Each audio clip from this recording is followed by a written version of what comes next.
কুকুরে কামড় দিলে জলাতঙ্ক রোগ হয়, আর জলাতঙ্ক রোগী পানি দেখলে ভয় পায়। আমাদের অন্তর্বর্তী সরকারকে এখন রাজাকারে কামড় দিয়েছে। তারা মুক্তিযুদ্ধের কথা শুনলে ভয় পায়, মুক্তিযুদ্ধের স্মৃতিচিহ্নগুলোকে তারা ভয় পায়।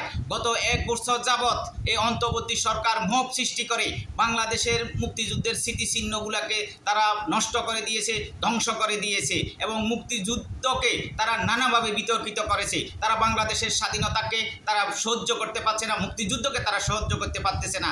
যে তারা শপথ নেওয়ার পরেই এই দেশের জাতীয় সঙ্গীত, জাতীয় পতাকা পরিবর্তন করার জন্য তারা নানা রকমের ষড়যন্ত্র করেছে।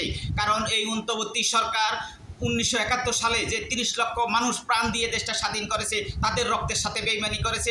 অন্তর্বর্তী সরকার তখন 2 লক্ষ মা বোন ইজ্জত দিয়ে দেশটা স্বাধীন করেছে, তাদের ইজ্জতের সাথে অন্তর্বর্তী সরকার বেইমানি করেছে। শুধু তাই নয়, 5ই আগস্ট অসংখ্য ছাত্র জনতা রক্ত দিয়ে এই দেশে বৈষম্যহীন শোষণমুক্ত সমাজ গঠনের তারা যে স্বপ্ন দেখেছিল, অন্তর্বর্তী সরকার 5ই আগস্ট ছাত্র জনতার রক্তের সাথে বেইমানি করেছে। এই অন্তর্বর্তী সরকার দিয়ে এই দেশে সুষ্ঠু নির্বাচনও সম্ভব নয়, এই দেশের সংস্কারও সম্ভব নয়। অন্তর্বর্তী সরকার যত তাড়াতাড়ি বিদায় নেবে ততই এই জাতির জন্য মঙ্গলজনক হবে। অন্তর্বর্তী সরকারে এখন সামনে একটাই রাস্তা খোলা আছে, সেটা হলো তারা মহামান্য রাষ্ট্রপতির কাছে পদত্যাগ করে তারা বিদায় নেবেন। এটাই বাংলাদেশের মানুষ এখন চাচ্ছে।